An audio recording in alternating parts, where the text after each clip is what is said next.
बच्चों, आप सभी लोगों का ग्लोबल ITI यूट्यूब चैनल में स्वागत है। ठीक है, आज हम लोग इलेक्ट्रीशियन ट्रेड थ्योरी का 500 महत्वपूर्ण प्रश्नों की सीरीज का भाग 10 हल करेंगे, जो कि ITI द्वितीय वर्ष के छात्रों के लिए है। अगर ये क्वेश्चन आपको PDF के रूप में चाहिए तो PDF डाउनलोड करने के लिए www.globaliti.org पे जाके विजिट कर सकते हैं। ठीक है, हम लोग क्वेश्चन नंबर 191 देखेंगे ना।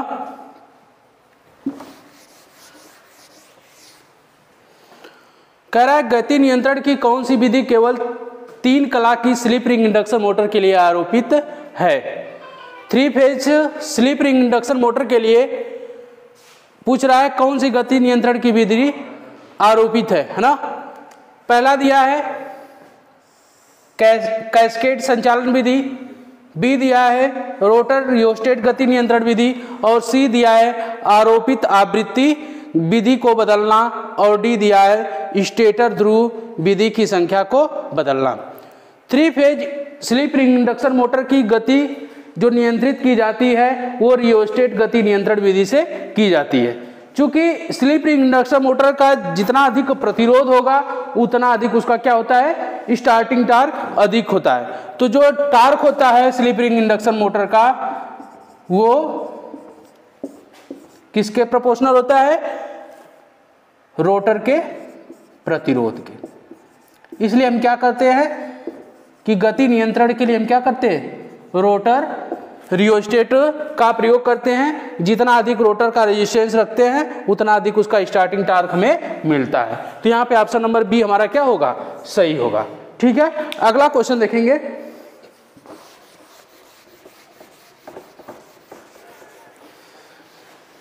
कह रहा है ये बाइंडिंग का नाम क्या है ना। ए दिया है तिरछी बाइंडिंग, बी दिया है स्किन बाइंडिंग, और सी दिया है जटिल कुंडल बाइंडिंग, और डी दिया है हीरा कुंडल बाइंडिंग।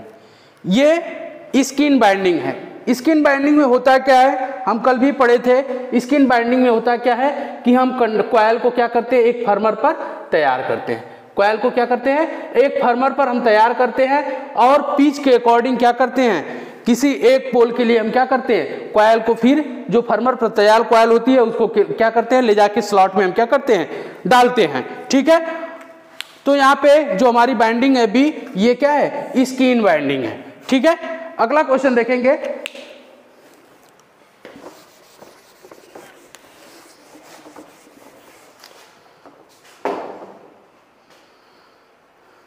कह रहा है 3 कला मोटर बाइंडिंग का नाम क्या है यदि कुंडली pitch, coil pitch pole pitch से कम है ना। कॉइल पिच का मान कह रहा है यदि पोल पिच से कम है तो बाइंडिंग का नाम क्या है। ठीक ना, अगर हम पोल पिच मानते हैं क्या, 5, अगर हमारा पोल पिच क्या है, 5 है ना। पोल पिच 5 है, अगर हम कॉइल पिच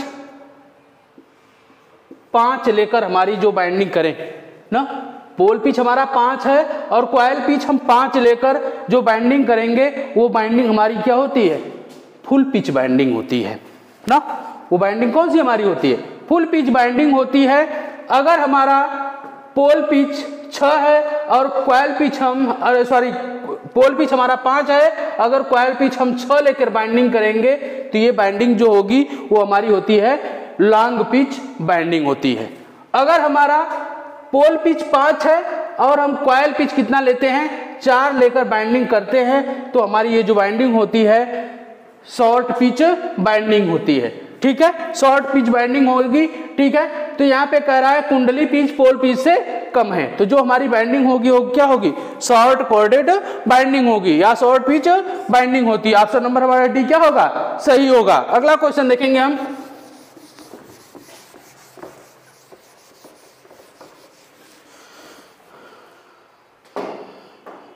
थ्री कला संकेंद्रित बाइंडिंग का अवगुण कौन सा होता है। ए दिया है अधिक जगह की आवश्यकता होती है, बी दिया है एक स्पेट फार्मर की आवश्यकता होती है, और सी दिया है कॉइल्स को एक समान रूप से आकार देने के लिए और अधिक कठिन है, और डी दिया है अंत कनेक्शन बनाना आसान नहीं है। तो थ्री फेज संकेंद्रित जो बाइंडिंग होती है उसका अवगुण यही होता है कि उस पहले कॉइल को हम क्या करते हैं, एक फर्मर पर तैयार करके तब उसके बाद हम क्या करते हैं, उसको स्लॉट्स में भरते हैं। तो ऑप्शन नंबर हमारा बी क्या होगा, सही होगा। ठीक है, अगला क्वेश्चन देखेंगे। थ्री फेज मोटर बाइंडिंग के लिए प्रयुक्त आरेख का नाम क्या है। थ्री फेज बाइंडिंग के लिए हम जो आरेख बनाते हैं ना, वो तीन प्रकार से होता है। एक होता है हमारा क्या, एक होता है हमारा लेआउट आरेख होता है, एक हमारा होता है थ्री फेज मोटर की बाइंडिंग के लिए जो हम आरेख बनाते हैं वो तीन बनाते हैं, तीन आरेख बनाया जाता है। पहला जो होता है हमारा क्या होता है, लेआउट, पहला होता है ले आउट आरेख होता है। दूसरा जो हमारा होता है वो रिंग आरेख होता है, और तीसरा जो होता है वो हमारा होता है डेवलप ना, विकास आरेख वो ही बोलते हैं ना। तो कह रहा है कि ये आरेख कौन सा है, तो ये आरेख जो होता है वो अंगूठी का आरेख होता है, अर्थात ये कौन सा आरेख होता है, रिंग आरेख होता है। तीन आरेख बनाते हैं बाइंडिंग के लिए, पहला लेआउट आरेख होता है, दूसरा रिंग होता है, तीसरा विकास आरेख होता है। तो ये जो आरेख दिखाया गया है वो कौन सा है, रिंग आकार का है। ठीक है, अगला देखेंगे क्वेश्चन।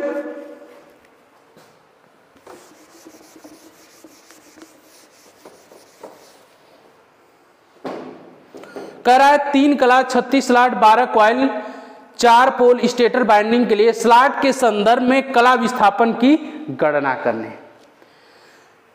कला विस्थापन कह रहा है स्लॉट के संदर्भ में निकालना है, कि मतलब कह रहा है कि थ्री फेज बाइंडिंग में, या कह रहा है कि 3 कला 36 स्लॉट 12 कॉइल और 4 पोल स्टेटर बाइंडिंग के लिए स्लॉट के संदर्भ में कला विस्थापन। अगर कहता पूछ रहा है आर और वाई के बीच ना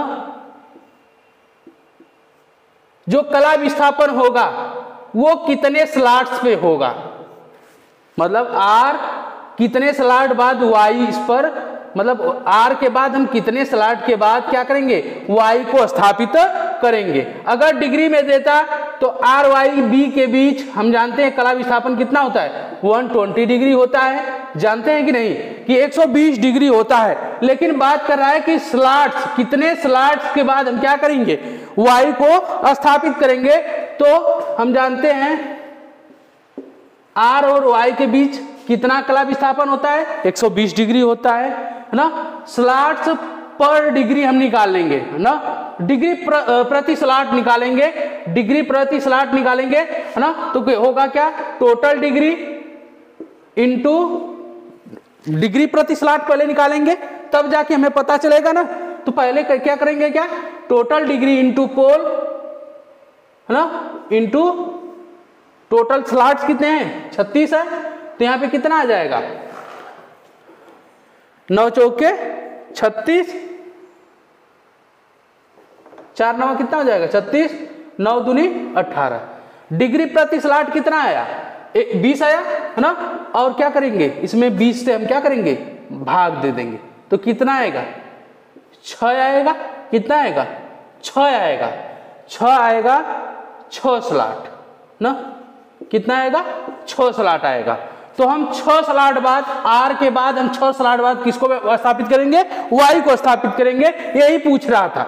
कला विस्थापन देता है तो हम जानते थे कि 120 डिग्री पर होता है, लेकिन कह रहा है स्लॉट के संदर्भ में। तो स्लॉट के संदर्भ में होगा क्या, टोटल डिग्री प्रति स्लॉट निकालेंगे तो करेंगे क्या, टोटल डिग्री इंटू पोल कर देंगे अपन टोटल स्लॉट हो जाएंगे। तो यहां से निकल जाएगा डिग्री प्रति स्लॉट, और उसमें करेंगे क्या, आर वाई के बीच कितनी डिग्री है, 120 डिग्री है, और डिग्री प्रति स्लॉट से भाग दे देंगे तो पता चल जाएगा कितने स्लॉट है, 6 स्लॉट है।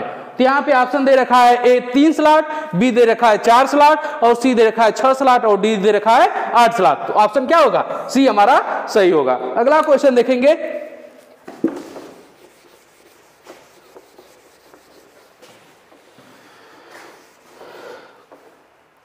कॉइल प्रति पोल प्रति फेज की संख्या वाले एसी मोटर बाइंडिंग किस प्रकार के अलग अलग स्लॉट्स में व्यवस्थित होते हैं। तो जो हमारे कॉइल प्रति पोल प्रति फेज की संख्या वाले एसी मोटर बाइंडिंग किस प्रकार के अलग अलग स्लॉट्स में व्यवस्थित होते हैं? ये जो व्यवस्थित होते हैं डिस्ट्रीब्यूटेड बाइंडिंग में व्यवस्थित होते हैं अलग अलग स्लॉट में।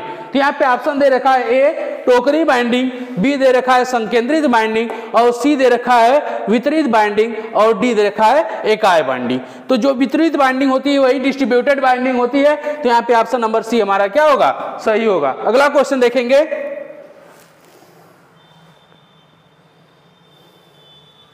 बाइंडिंग के किस प्रकार के परीक्षण का चित्रण किया गया है? बाइंडिंग के किस प्रकार के चित्रण का परीक्षण किया गया है? ये हमारी सर्किट क्या है? ओपन है, ओपन सर्किट, ठीक है। ये जो परीक्षण किया गया है वो कंटिन्यूटी टेस्ट के लिए किया गया है। देख रहे हैं ना, यहाँ पे क्या कर रहे हैं हम? कंटिन्यूटी टेस्ट कर रहे हैं, या इसको बोल सकते हैं ओपन सर्किट टेस्ट कर रहे हैं, ठीक है। ओपन सर्किट टेस्ट को ही हम कंटिन्यूटी टेस्ट भी बोलते हैं और रेजिस्टेंट टेस्ट भी उसको बोला जाता है, ठीक है। तो यहाँ पे ऑप्शन दे रखा है क्या? ए ध्रुवता टेस्ट, बी दे रखा है प्रतिरोध परीक्षण, और सी दे रखा है शॉर्ट सर्किट टेस्ट, और डी दे रखा है वोल्टेज ड्रॉप परीक्षण। तो देखने में ही लग रहा है क्या हो रहा है? कंटिन्यूटी टेस्ट हो रहा है। और यहाँ पे देख रहे हैं क्या 3 नंबर पे क्या है? सर्किट हमारी ओपन है ना। तो ये क्या है? ओपन सर्किट टेस्ट भी बोलेंगे या इसको रेजिस्टेंस टेस्ट भी बोलते हैं। तो प्रतिरोध परीक्षण ऑप्शन नंबर बी हमारा क्या हो जाएगा? सही हो जाएगा। अगला क्वेश्चन देखेंगे,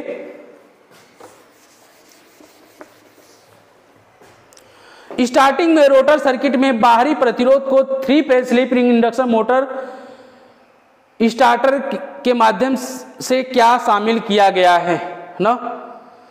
कह रहा है स्टार्टिंग में रोटर सर्किट में बाहरी प्रतिरोध को 3 phase slip ring induction motor starter के माध्यम से क्या शामिल किया गया है? ए दे रखा है उच्च रनिंग बलागुण पाने के लिए, बी दे रखा है उच्च प्रारंभिक बलागुण पाने के लिए, और सी दे रखा है लोड करंट को कम करने के लिए, और डी दे रखा है शुरू करने के उच्च वृद्धि की गति प्राप्त करने के लिए। स्टार्टिंग में रोटर सर्किट में बाहरी प्रतिरोध को 3 phase slip ring induction motor starter के माध्यम से क्या शामिल किया गया है? तो हम जानते हैं कि जो स्लिप रिंग इंडक्शन मोटर होती है, अगर उसके रोटर में हम क्या करें? बाय रेजिस्टेंस लगा दें, तो क्या होगा कि रोटर प्रतिरोध अधिक होने के कारण उसका स्टार्टिंग टार्क हमें क्या मिलता है? अधिक मिलता है। तो उच्च बलागुण पाने के लिए हम क्या करते हैं? उसके रोटर में हम क्या करते हैं? बाहरी प्रतिरोध जोड़ते हैं। तो ऑप्शन नंबर बी हमारा क्या होगा? सही होगा। अगला क्वेश्चन देखेंगे,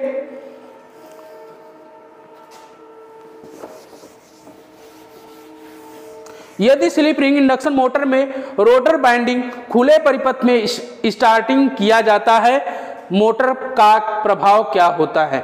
यदि स्लिप रिंग इंडक्शन मोटर में रोटर बाइंडिंग खुले परिपथ में स्टार्टिंग किया जाता है तो मोटर पर प्रभाव क्या होता है? कह रहा है कि रोटर हमारा ओपन है ना, रोटर की जो सर्किट है क्या है? ओपन है। तो आप बताइए कि हमारा जो इंडक्शन का प्रभाव होगा रोटर में होगा? नहीं होगा, क्योंकि ये ओपन है तो इसमें करंट फ्लो नहीं करेगा। जब ये फ्लो नहीं करेगा, इसमें जब करंट फ्लो नहीं करेगा तो मैग्नेटिक फील्ड उत्पन्न नहीं होगा। जब मैग्नेटिक फील्ड उत्पन्न नहीं होगा तो हमारी रोटर क्या होगी? नहीं चलेगी। तो ऑप्शन दिया है ए नहीं चलेगी, बी दे रखा है धीमी गति से चलती है, और सी दे रखा है बहुत तेज गति से चलती है, और डी दे रखा है चलती है लेकिन लोड खींचने में सक्षम नहीं है। ये बताइए ओपन जब है रोटर हमारा तो यहाँ पे केवल क्या होगा? वोल्टेज होगा, करंट इसमें क्या होगा? नहीं फ्लो होगा। जब करंट इस सर्किट में नहीं फ्लो होगा तो क्या होगा? मैग्नेटिक फील्ड उत्पन्न नहीं होगा। जब मैग्नेटिक फील्ड उत्पन्न नहीं होगा तो हमारी रोटर क्या होगी? नहीं चलेगी। तो ऑप्शन नंबर ए क्या होगा हमारा? सही होगा ना। ए हमारा क्या है? सही है। अगला क्वेश्चन देखेंगे, ए सही है, ठीक है। अगला क्वेश्चन देखेंगे,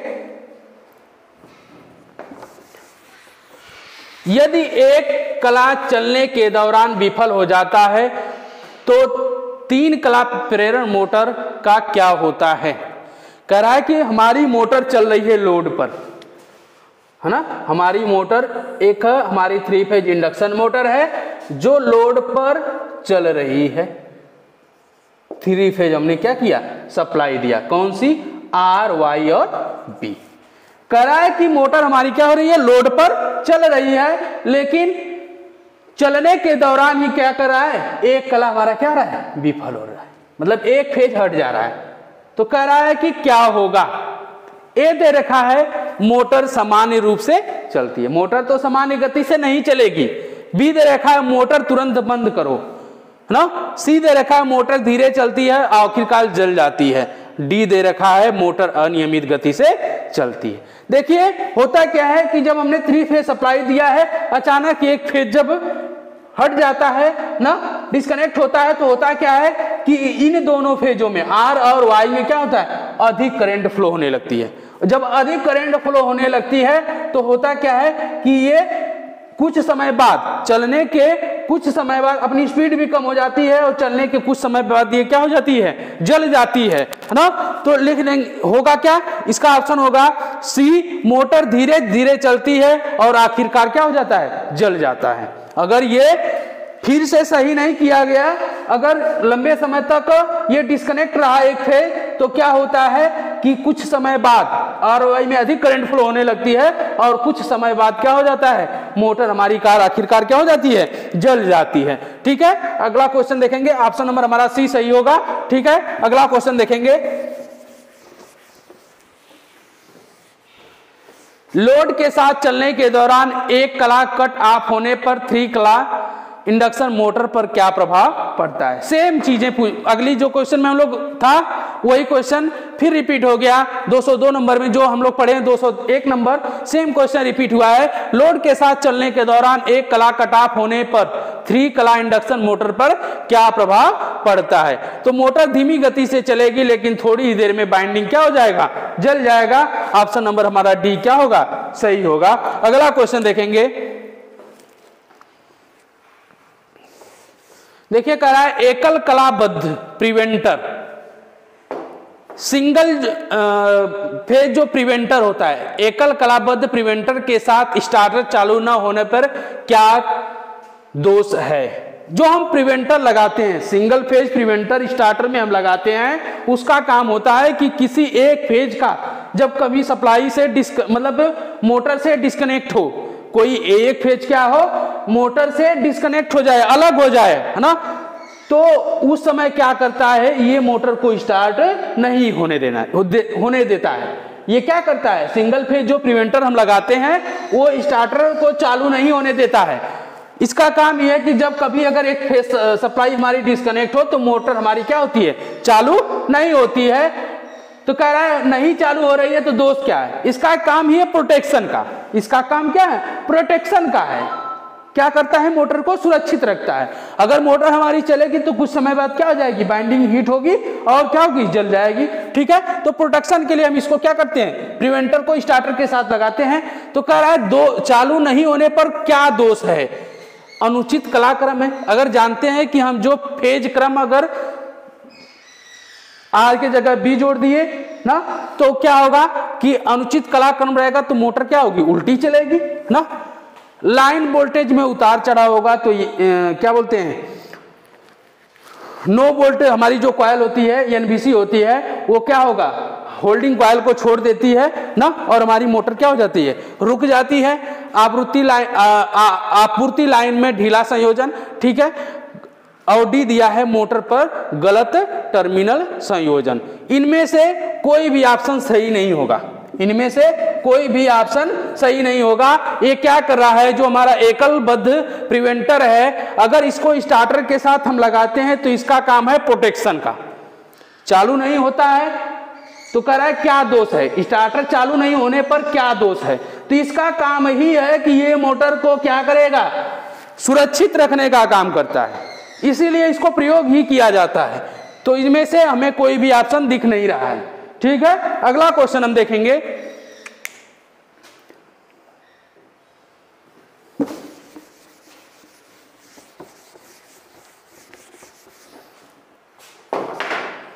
लोड होने पर थ्री फेज इंडक्शन मोटर में कम गति पर चलने में दोष क्या है ना। कराए लोड होने पर एसी 3 फेज इंडक्शन मोटर में कम गति पर चलने में क्या दोष हैं ना। लोड होने पर एसी 3 फेज इंडक्शन मोटर में कम गति पर चलने में दोष क्या है? ए दिया है गलत मोटर कनेक्शन, बी दिया है स्टार्टर कनेक्शन, गलत स्टार्टर कनेक्शन, और सी दिया है रोटर बाइंडिंग में खुला सर्किट, और डी दिया है स्टेटर बाइंडिंग में आंशिक रूप से लघुपथन। कम गति पर चलने में दोष क्या है? ये बताइए कि अगर गलत स्टार्टर का संयोजन होगा तो क्या हमारी मोटर रन करेगी ना? गलत मोटर कनेक्शन होगा ना, तो गति कम, मतलब डायरेक्शन उसकी वही रहेगी। बात यही कह रहा है कि डायरेक्शन सेम है। अगर हम कनेक्शन गलत करेंगे तो ये क्या होगी, इसकी डायरेक्शन बदल जाएगी, स्पीड वही रहेगी, है ना? ठीक है, लेकिन कह रहा है कि कम गति पर चलने में क्या दोष है ना? तो हमारा क्या होगा, अगर स्टेटर बाइंडिंग में आंशिक रूप से अगर शॉर्ट सर्किट रहता है तो हमारी मोटर क्या होगी, हमारी मोटर कम गति पर चलेगी। ठीक है, तो हमारा ऑप्शन नंबर डी क्या होगा, सही होगा। ठीक है, अगला क्वेश्चन देखेंगे।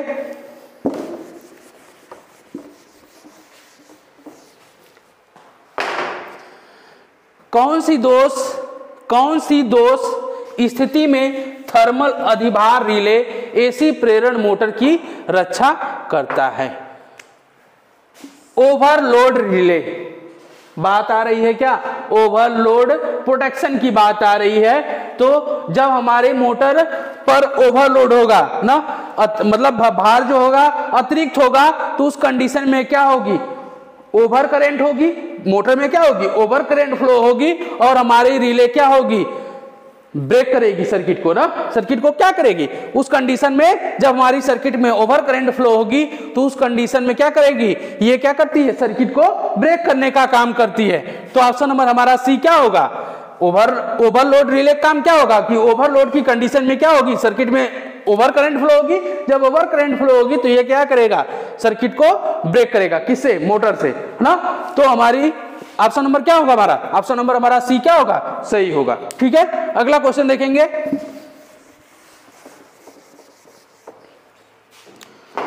यदि 3 कला इंडक्शन मोटर की रोटर तुल्यकालिक गति को प्राप्त कर लेती है तो रोटर का क्या होता है?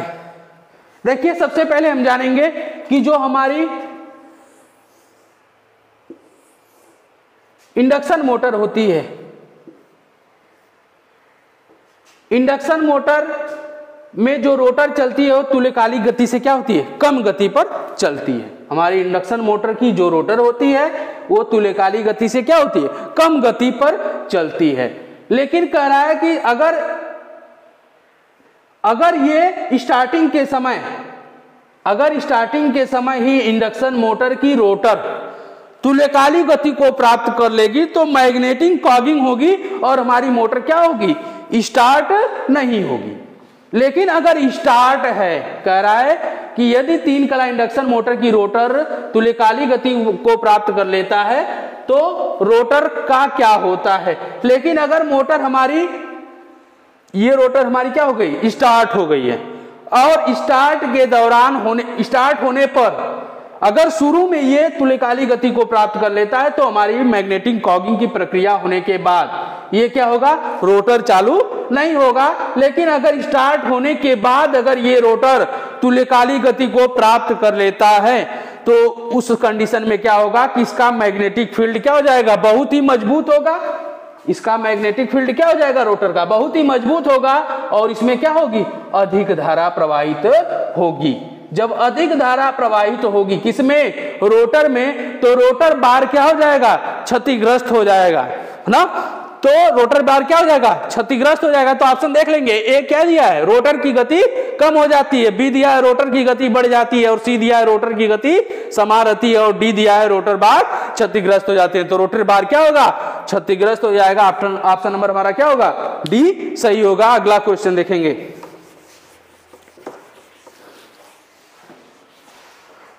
अगला क्वेश्चन देखेंगे, इंडक्शन मोटर के रोटर में खुले सर्किट का क्या प्रभाव होता है। ए दिया है मोटर शुरू नहीं होती, बी दिया है मोटर में ओवर हीटिंग होती है, और सी दिया है शाफ्ट का अतिरिक्त कंपन, और डी दिया है मोटर बहुत कम गति से चलती है। बच्चों, जब मोटर का रोटर जब खुला हो जाएगा तो मोटर के रोटर में करंट फ्लो नहीं होगी। क्या होगा, करंट फ्लो नहीं होगा, नहीं होगा। जब करंट फ्लो नहीं होगा तो मैग्नेटिक फील्ड क्या भी होगा, नहीं बनेगा, मैग्नेटिक फील्ड नहीं बनेगा।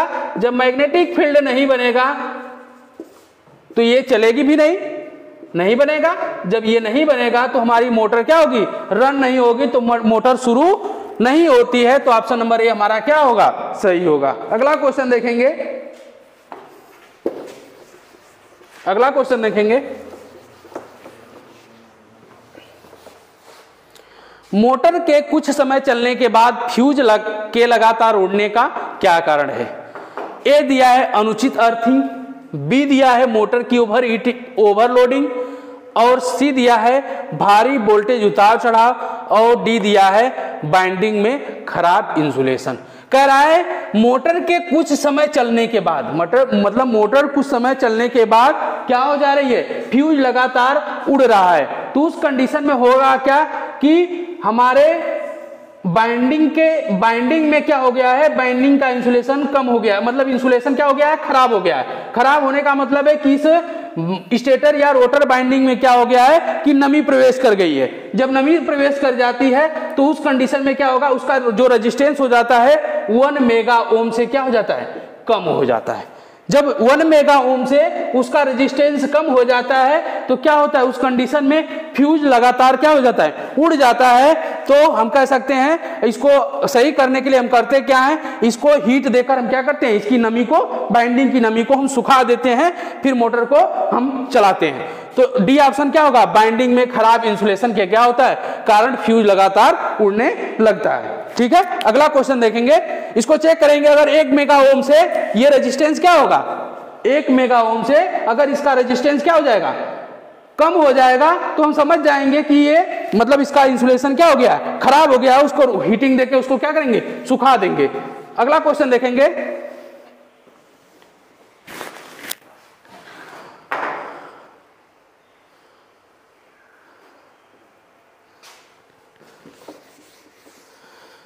तीन कला प्रेरण मोटर का क्या होता है अगर एक कला शुरू होने के दौरान विफल हो जाता है ना। एक कला शुरू होने के बाद मतलब कि मोटर स्टार्ट हो गई है, स्टार्ट होने के बाद एक फेज क्या हो जा रहा है, डिस्कनेक्ट हो रहा है। कोई एक फेज स्टार्ट हो गई है मोटर और उसके बाद ये क्या हो रहा है, RYB, हमारा बी फेज क्या हो रहा है, डिस्कनेक्ट हो रहा है। तो कह रहा है क्या होता है, बताइए। जब मोटर स्टार्ट होगी तो माइक्रो सेकेंड के लिए इसमें मैग्नेटिक फील्ड बनेगा स्टेटर में, तो हमारी मोटर जो होगी कुछ समय के लिए इसमें इंडक्शन की भी क्रिया होगी और मोटर चलेगी। कह रहा है कि स्टार्ट होने के बाद क्या हो रहा है, एक खला विफल हो रहा है। तो ये बताइए जब शुरू में था तो ये क्या होगा, इसमें मैग्नेटिक फील्ड बनेगा, फैराडे का मतलब इसमें फैराडे का नियम लागू होगा और इसमें क्या होगा, ईएमएफ उत्पन्न होगा, धारा फ्लो करेगी और ये भी क्या होगा, रन करेगा। उसके बाद कह रहा है कि कुछ समय बाद क्या हो रहा है, एक फेज क्या हो रहा है, डिस्कनेक्ट हो जा रहा है। तो जब कुछ समय चलने के बाद हमारी मोटर क्या हो जाएगी, बंद हो जाएगी। तो ऑप्शन देख लेते हैं, ए मोटर चलती है और तुरंत रुक जाती है, बी दिया है मोटर लगातार धीमी गति में चलती है, और सी दिया है मोटर चलती है और अधिक धारा खींचती है, और डी दिया है अनियमित गति से मोटर चलती रहती है। देखिए कह रहा है कि कुछ समय बाद, कह रहा है अगर एक कला शुरू होने के दौरान, मतलब जैसे ही हमने सप्लाई जोड़ा और उसी समय क्या हो गया, ये कला विफल हो गया। तो लेकिन क्या हुआ कि कुछ समय के बाद, शुरू होने के कुछ समय बाद ये विफल हो रहा है ना, तो उस समय क्या होगा, इसमें मैग्नेटिक फील्ड उत्पन्न होगा और इस पर टार्क भी काम करेगा और ये क्या होगा, घूमेगा भी। तो मतलब कुछ समय चलने के बाद ये क्या हो जाएगा, रुक जाएगी, है ना। तो ए ऑप्शन हमारा क्या होगा, सही होगा। ठीक है, अगला क्वेश्चन देखेंगे,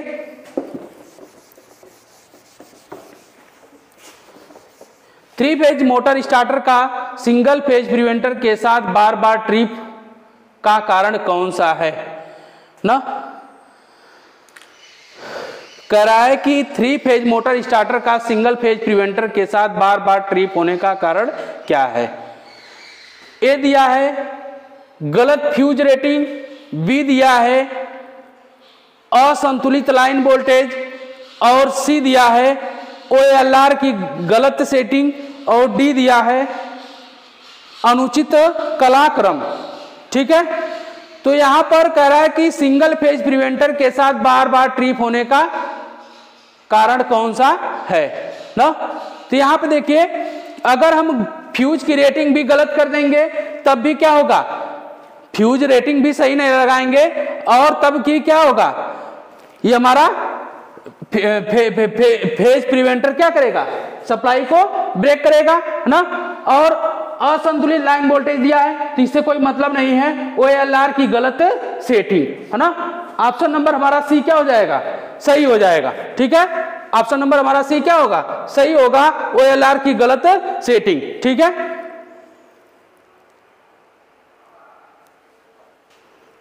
ठीक है बच्चों, आज के लिए बस इतना ही, ठीक है। बाकी अगले क्लास में हम लोग अगला क्वेश्चन देखेंगे, ठीक है।